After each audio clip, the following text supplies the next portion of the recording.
Alright guys, so today's video we're going to take a look at the brand new Sennheiser PXC 552s. Now this is Sennheiser's new active noise cancelling headphones that are a direct competitor to Sony's 1000X M3s and the Bose QC35-2s. Now the original ones came out over 3.5 years ago, so there's been a lot of time between now and then, and I was very curious to see what some of the differences are and what they've improved. But let's go ahead and check out some of the features and what it is you get inside the box. Now, as far as your connection goes, these do use Bluetooth 5.0 and they have aptX and low latency aptX playback. And that's really important for people who like to game on their mobile device or even watch movies or YouTube and stuff like that, that you're not going to experience lag, or if you do, it's just a very slight one that you'll never even notice. And it's really important just to have that feature.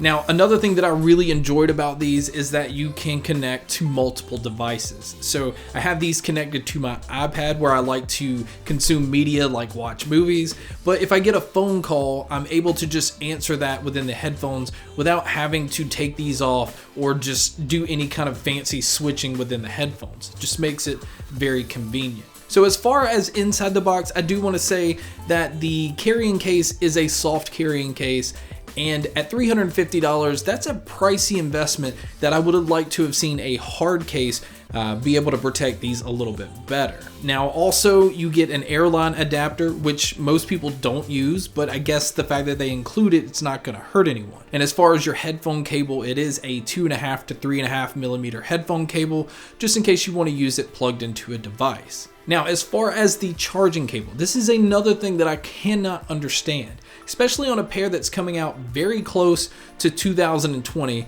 I don't understand why they're still including a micro USB cable. I can't defend that. I absolutely love Sennheiser, but there is no way I can defend that decision. But speaking of the charging cable, battery life, it says you're going to get around 30 hours, but that's if you're going to use them wired.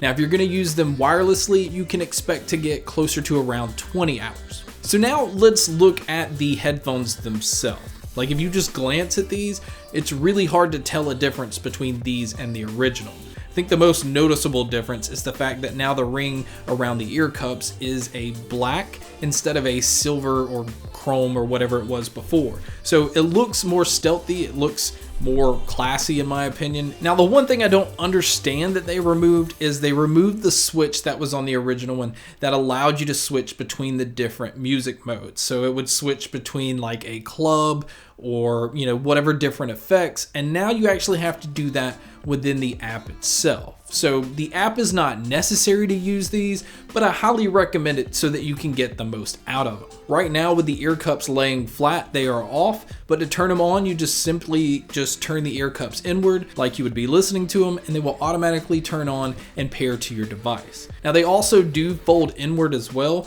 so I do like that they have that option, but if you look inside the case, to be able to get them to fit, you have to have them turned a certain way, which again was just like the originals. Now, one thing I really like about these is that they are extremely lightweight. Now, the headband has quite a bit of padding, which really isn't necessary considering there's not a lot of weight in these. Now, the ear cups themselves are very, very soft.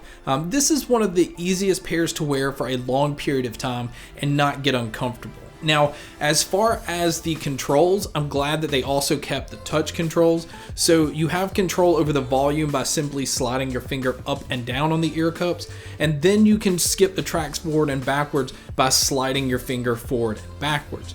Now to play and pause, you just simply tap them, and then you can also summon your smart assistant, and these even have the ability to connect with Alexa just by simply having control over the little smart function button. Now, as far as your inputs go, on the right ear cup on the bottom, you have your micro USB input, and then you have the 2.5 millimeter input for your headphone cable. Now, another thing that I'm happy that they have in here are these smart sensors, which basically means if you take your headphones off, that your headphones will automatically pause your music, and then when you put them back on, they'll resume with what you were listening to. This is a feature that I like to see in headphones, and I wish that it were in more. Now, the Sennheisers also have an ambient mode, but instead of allowing sound to come in while your music is still playing, it will pause your music and then allow the outside sounds to come in so you can carry on a conversation.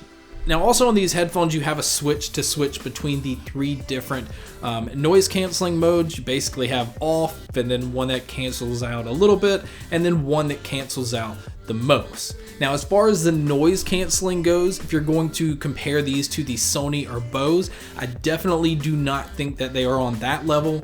Although these do cancel out a very good amount of your surroundings, I would say that if you're going to say the Sony and the Bose cancel out about 90%, I would say the Sennheiser is more in the 75 to 80%.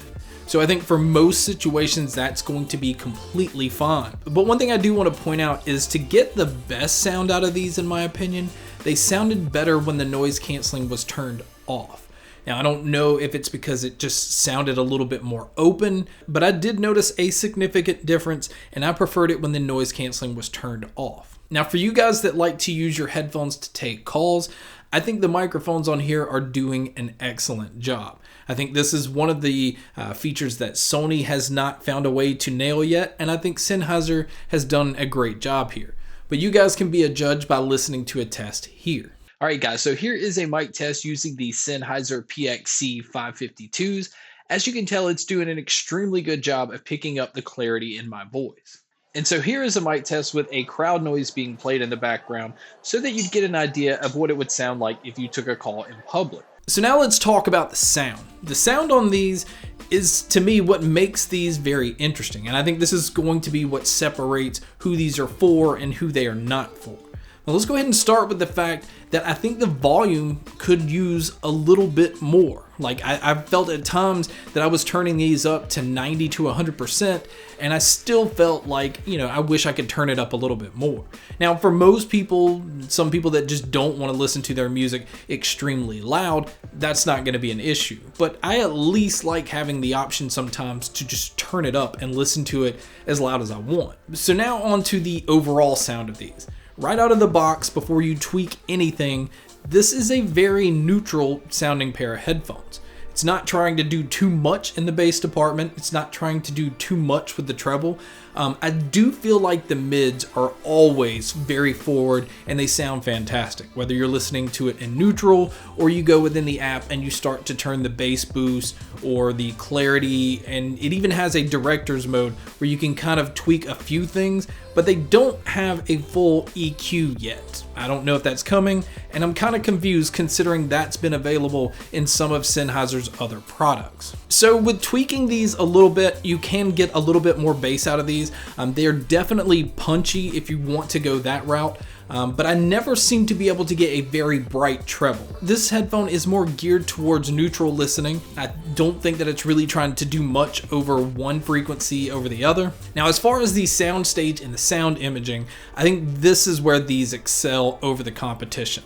I always felt like I was in a larger room, and the attention to detail and picking up where instruments are coming from are fantastic in these, which to me, that's always been a solid selling point with Sennheiser products. Having that awareness and being able to tell the detail in your music has just never been an issue. And with these, it's no different.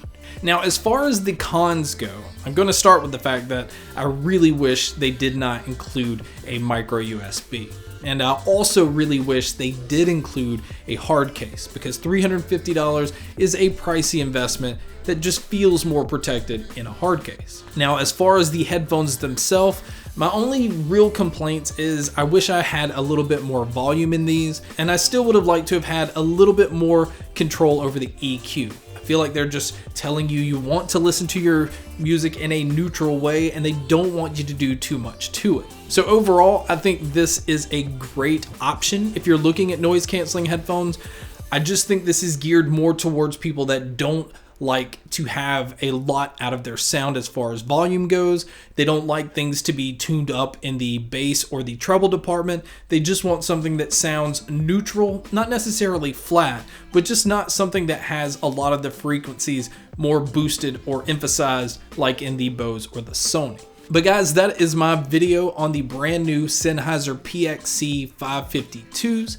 Thank you so much for checking out this video. Thank you so much for checking out all the other videos.